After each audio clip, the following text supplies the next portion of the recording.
Hey guys, ghazzyTV here with another video for Path of Exile. We're going to be talking about everything and anything crafting, and we're going to go through the basics of how to craft items, especially with the 3.11 harvest coming up. So I'm going to go through all the basic details. So for those of you with already having the basic knowledge, you might want to skip ahead a little bit in the video.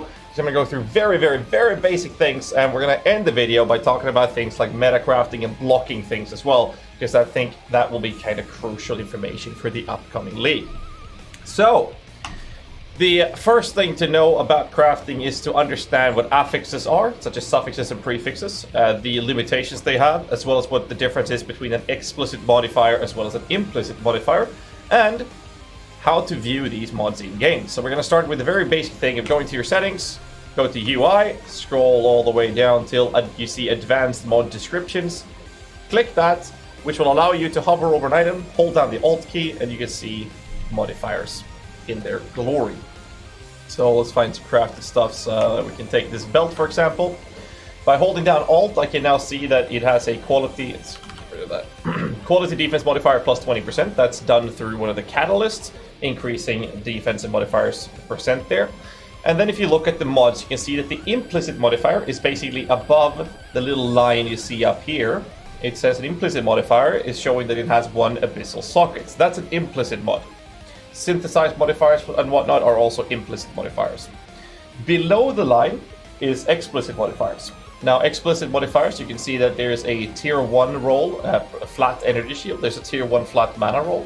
There's a tier 1 increased percent energy shield. There's a tier 2, which is actually a tier 1, but I'm going to talk about that later when it comes to different tiers of mods. So in-game tier description is not always correct. Actually, that might actually be correct. I don't remember. There might be actually one that's better. My bad. Either way, don't care about the tier too much in game. That's a percent energy shield recovery rate, and then there's a highest tier spell damage during a flask effect, and then there's a teal one. Yeah, that actually is tier 2, yeah, I realized. So that there's also a bench crafted cold and chaos resistance hybrid roll on it as well.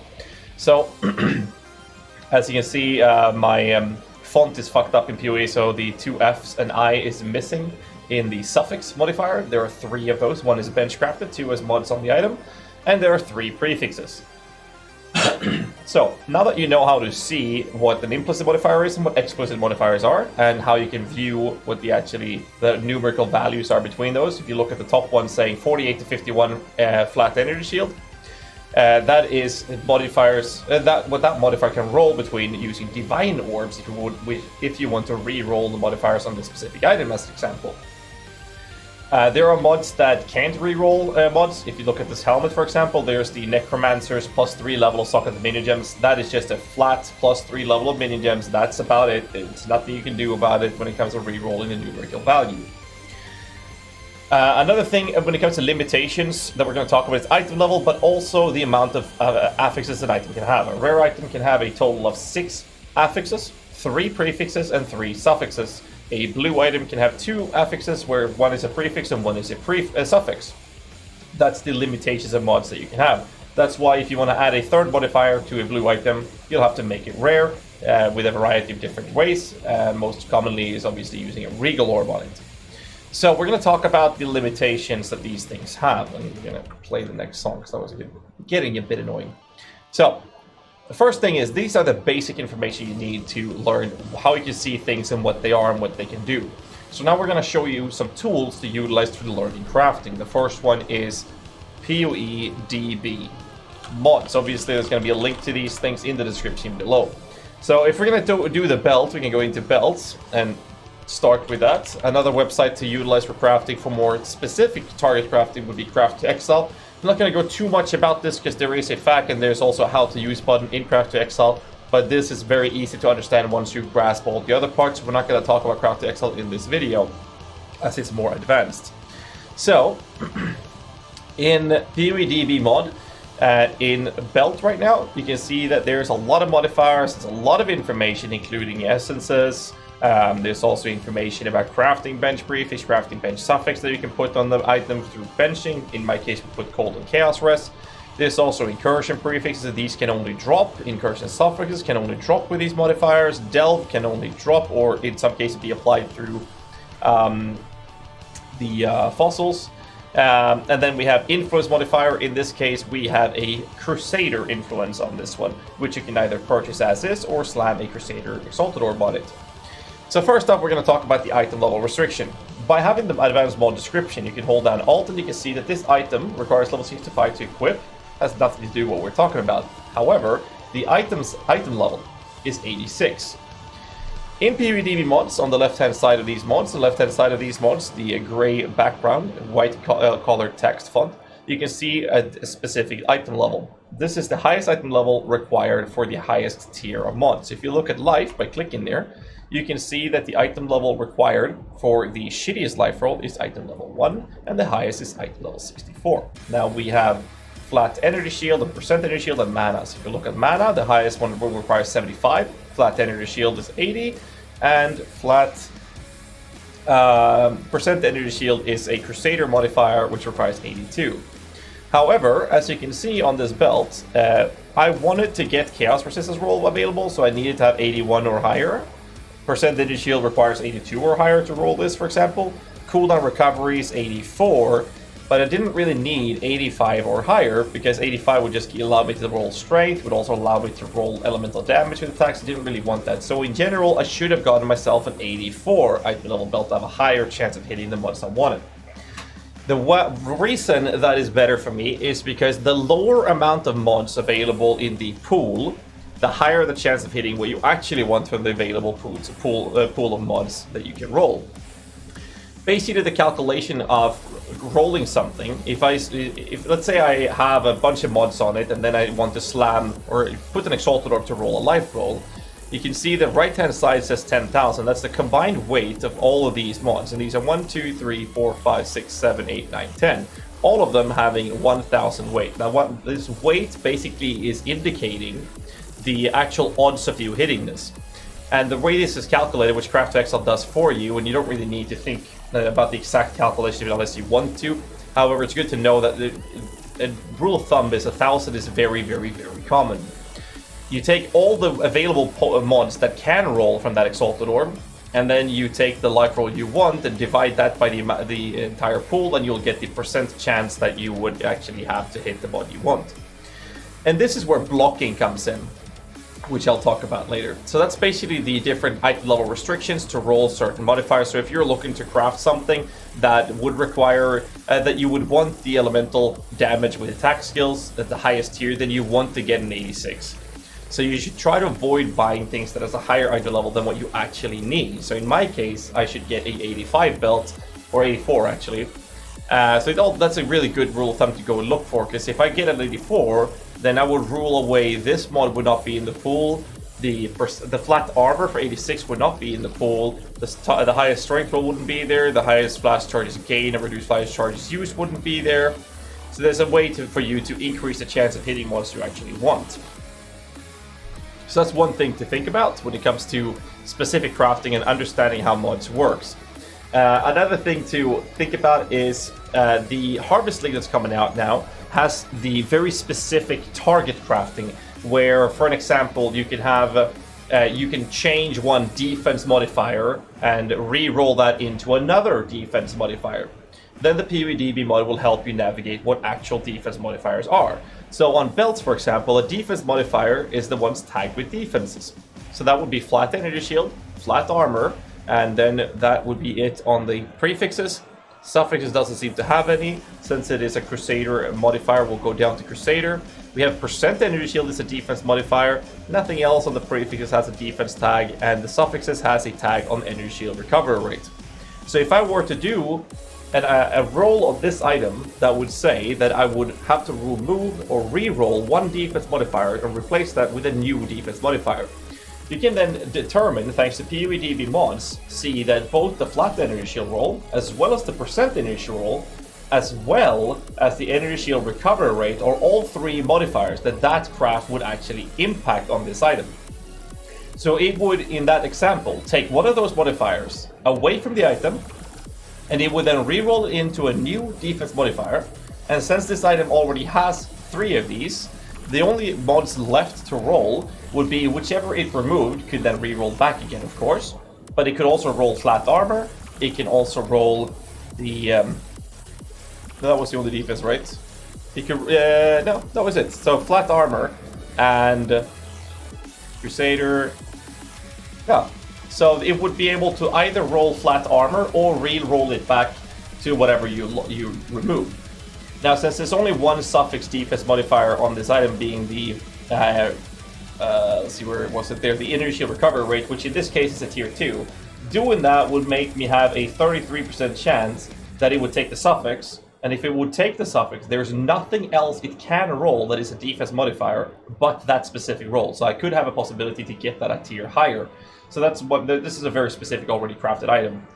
Just for you guys to understand how crafting will actually impact it. So we're going to take another item. Oh shit. Remove only tabs. Hallelujah. So if we take a wand, for example, then we scroll up here and we go to one-handed weapons. So we go to wands. You can see that this is an imbued wand. It's an item level 79, which means that there's a lot of mods on this that it cannot roll. Now the reason I did that with this one is because this is not the reason. This is another one. I did this with fossil crafting. This is a bad example. Let me just get a better one. This one would be great. Here, 84 item level 1. So as you can see here on the side, we cannot roll elemental damage attack skills, at least not the highest tier. It was 84, right? So anything that's higher than that will be ruled out for this roll. And that's about it seems. So, as you can see here, the implicit modifiers increase spell damage. The explicit modifiers are 3 prefixes and 3 suffixes. The item has a prefix mod at the top saying essences. This was crafted with an essence that gave me plus in spell damage. And you can check that by scrolling down to essences prefixes. That's crafting, essence prefix. And we have, if I can find it, here we go. Essence of Fear gives minion damage. I use an Essence of Woe, and as you can see here, the mod is correct, 83% up to 94%. That means I've been using a Deafening Essence of Woe to craft this. Now, since that's basically using a Chaos Orb with one mod being guaranteed. So in this specific item, which has no influence, it has a guaranteed high spell damage. And then I was trying to try and roll this with some extra mana modifiers for Archmage builds, such as stopping when I got a hybrid roll, which in this case is spell damage and flat mana, as well as a high flat mana. And I did get a really bad mana regen, extra fire damage, which is useless, and I bench crafted critical multiplier on it. However, there are modifiers in the Harvest League that changes an element to another random elemental modifier. That is a great example of this specific item, where the only elemental modifier I have on this item is the fire damage tier 5, really bad suffix. So if we then look at elemental modifiers, that would be fire, cold, or lightning. You can see here on the suffixes, because if I used that craft on this item, that specific mod would be the only item mod that it would affect. So we know it's going to remove that modifier. And then looking at the suffix roll, because it cannot roll another prefix, it would then allow me to roll any other fire, cold, or lightning modifier. So then we go through the list here, and we see that we have a fire resistance, we have cold resistance, we have lightning resistance, and then we go further down, we have a fire damage, which it can re-roll back into, unless it says specifically that it changes a fire mod into a lightning mod or whatever. And then we have a cold modifier and a lightning damage. So we have those 3 damage modifiers. Scrolling further down, you can see that it's a fire modifier to have a chance to ignite, a cold modifier to have a chance to freeze, and a lightning modifier to get a chance to shock, and the increased burning damage is also a fire modifier. So if the harvest crafting option in this case would say that it would remove an elemental modifier and apply and then reapply another elemental modifier, it would take the fire damage off, and it would then apply any of those mods we just saw based on what we could see from BWDB mods. Now this is where things are getting a little bit trickier, where you have to understand these things, and that's why this video is here, to help you navigate through the jungle of crafting so that you can understand how to do this. If you want to know how to do meta crafting or targeting profit crafts, I would suggest you check out the playlist link in the description below, because I'm going through those things in detail, including a video in detail how you flip currency and whatnot as well. So there's a lot of videos in the description below that you can check out. So if this item or the crafting from Harvest would say that it would remove a random fire modifier from your item and apply a lightning modifier, then the result would again be that the only fire modifier I have on the item is that fire damage. And if it's then guaranteeing that it rerolls it into a lightning modifier, then you do the same thing here and you check which ones are the lightnings. You can see that you would then be in a chance of getting a lightning resistance roll, which has a weight of 500 per, and we have an item level of 84, which means that it's taking all of them, which means that there's a 4,000 weight to get a lightning resistance roll. Scrolling further down to lightning damage, you can see that there's a 6,000 weight of getting one of these tiers of actually gaining lightning damage. And we had a lightning modifier with chance to shock, which was only one modifier with weight of 1,000. So with that information, we know that the highest probability of doing such a craft would result in increased percent lightning damage. However, it's very likely that it will also be that it has a high probability of rolling lightning resistance, and it's very rare that that craft would result in chance to shock. So that's the information that you get from using this type of tool to be able to craft. And that's the information on implicit modifiers, explicit modifiers, item level restrictions, and how to craft. Now, there's a lot of other things you can do when it comes to crafting, different aspects and different methods of crafting, anything ranging from simply using alterations on a white item where you reroll the item into a magic item or with a transmutation orb, and then you reroll the modifiers of the blue item, which can only have one prefix and one suffix. It is still following the rules of only having one prefix and one suffix. It's still following the rules of item level. So if we pretend that this one would have item level 80, it would not be able to roll the highest tier of mana because that requires 81. It would not be able to roll the highest tier of physical damage with accuracy rating, won't be able to roll increased percent physical damage, etc, etc, etc. Once you have the two modifiers that you would want, or however you decide to craft with alterations, you can turn it rare by using a regal orb, and then you suddenly break through the magic barrier, and now your item can have 3 prefixes and 3 suffixes, which you can craft with exalted orbs, you can craft it with influence specific orbs. So if we take this specific item as an example, because I have a Crusader Exalted Orb, and I were to remove that bench craft, which I'm going to do now for the sake of the video. So we remove this modifier. If you would let me, thank you. So we remove this modifier. What we've now created is a crafted item that actually has an open suffix, which is 3 prefix rolls and 2 suffix rolls. That means I can bench craft this with a suffix, which is what I did before. It also means I can slam it with a normal Exalted Orb. I can also slam it with as an example, as a Crusader Exalted Orb.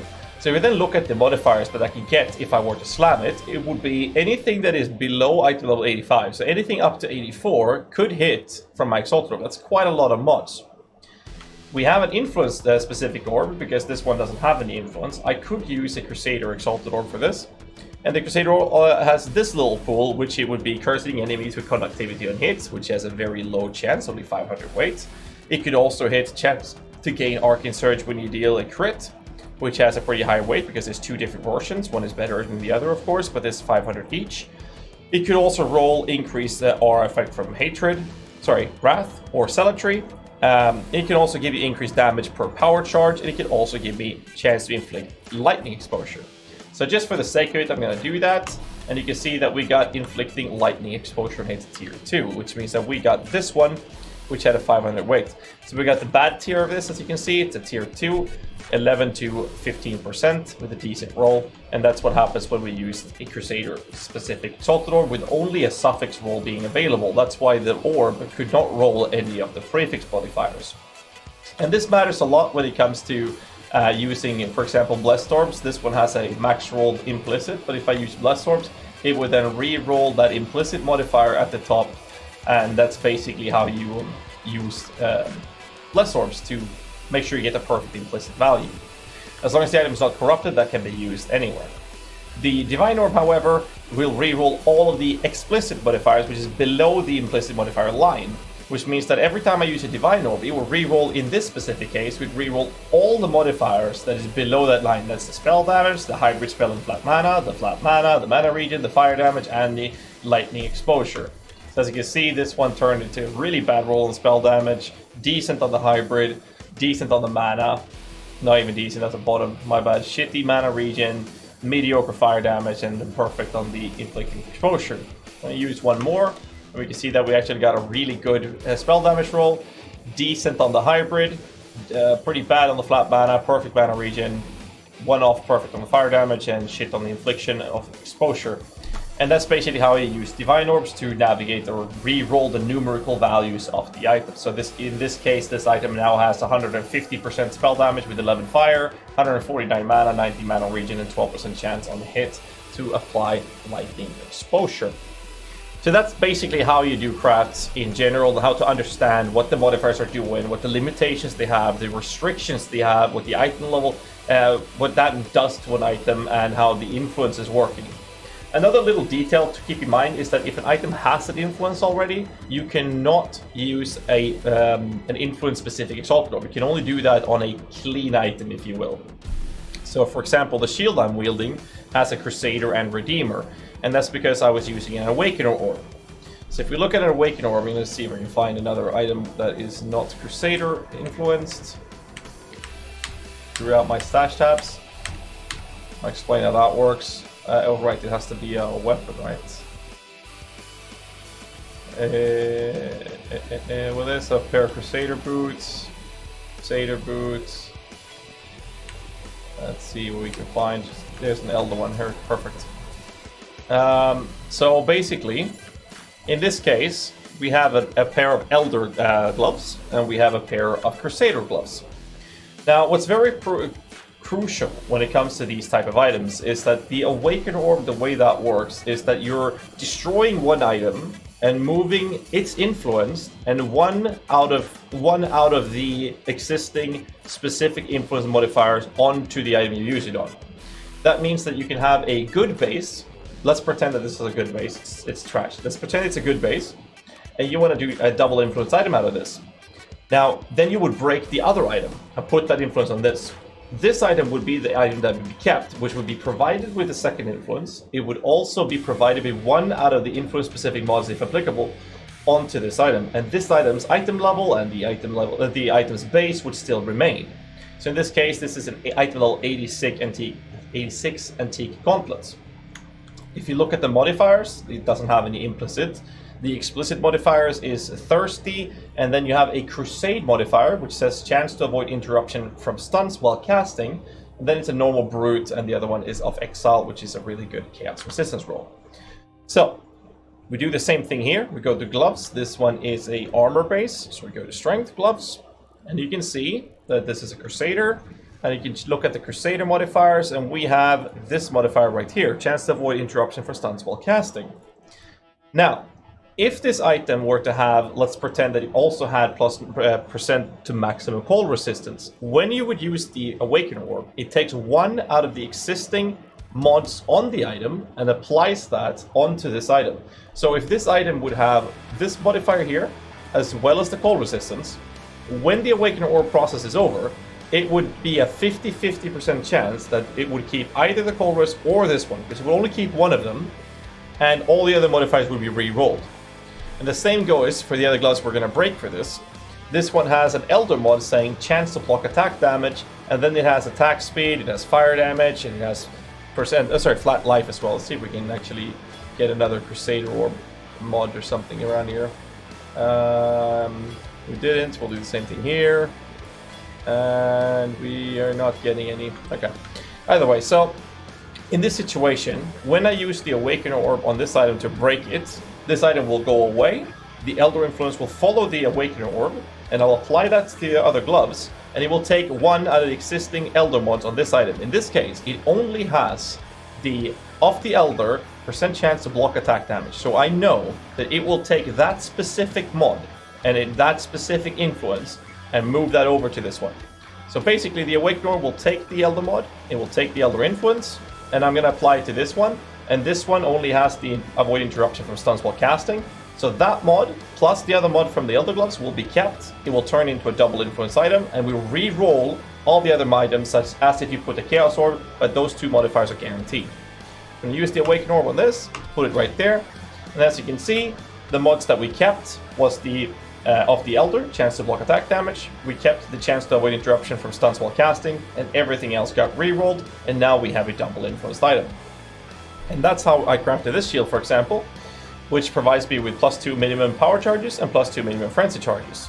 And the way I did that was I took a base item that I wanted to use with a decent item level, and then I crafted that item with either Crusader or Redeemer to have +2 minimum Frenzy or Power, and no other modifiers. If I took the +2 Frenzy, no other modifier on that item could be of a Redeemer mod pool, which you can easily check on PoEDB mod, that I cannot take any of those modifiers.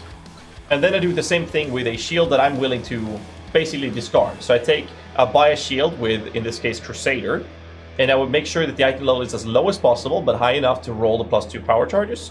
I would roll that with alterations, and I would then take an Awakener orb, and I would then take the bad shield and put it on the good shield, and that means I'm guaranteeing that the new item will have +2 power charges, +2 frenzy charges, on a good base that I want to keep, with double influence, and the other modifiers are rerolled, which didn't turn out that well, but its charges is the most important part, and then you can just benchcraft it. And that's about it. And now that you have a double influence item, if you look at the gloves, for example, it says this is a really, really bad glove, you might want to recraft it. Then you have the option of recrafting it, but now you have 2 influences, so not only can it roll these normal prefixes and suffix mods, it can also roll Elder and Crusader. That means these mods can be rolled, and the Elder mods can be rolled on the item. So that's basically the information, the basic knowledge of how to understand and utilize tools to provide you with the knowledge that you need to do crafting in Harvest League. If you understand what a mod is and what it does, and when you're doing a craft on it, that what you can expect to see out of it. We know that we've seen crafts from Harvest League saying that it will re-roll all the modifiers on an item, but it will also heavily favor defense modifiers, for example. So if we go back to a shield, for example, offhand, let's take an intelligence shield as an example for this. So if we have a non-influence shield, and we are doing a harvest craft option on it that says, hey, this item will reroll all its modifiers, but it will heavily favor defense modifiers. It will then take a look at this, and you'll see that it will have a higher chance of rolling flat energy shield, percent energy shield, hybrid energy shield with some block recovery, flat energy shield hybrid with life or mana, and the other defense modifiers is non-existing on the prefixes, and suffixes, you can see that none of these have defense. So such a harvest craft option would then re-roll the item, and it would heavily favor these 4 modifiers to be applied to an item. So that's basically what you do. You use PoEDB mods to verify these things, and that's how you should be doing it when you enter the Harvest League, so that you can determine if you're going to use the craft or not, or if you're going to sell the seeds and whatnot. And I think that crafting is absolutely insanely fun to do in Path of Exile. I just feel like a lot of people are not crafting simply because it's too advanced or too much to learn. So I hope this video helps in sorting that. Like I mentioned before, if you want to look into profit crafting or meta crafting, I have videos on that linked in the description below as well. I think that's it for this video. I'll try to keep it a bit short. Don't want to go in too much detail with meta crafting or Craft of Exile, because that's very, very advanced. But once you learn these things, you can go to Craft of Exile and you can go to how to use. You can easily determine the odds of hitting certain things, but the best ways to craft if you're looking for a specific modifier and whatnot. But before you do this, you have to learn the basics, and this is it. Hit the like button, subscribe for more content. Let me know in the comments below if you think I should, if I missed anything, or if you have any tips for new players starting off crafting in Path of Exile. And till next time, stay safe and keep rocking.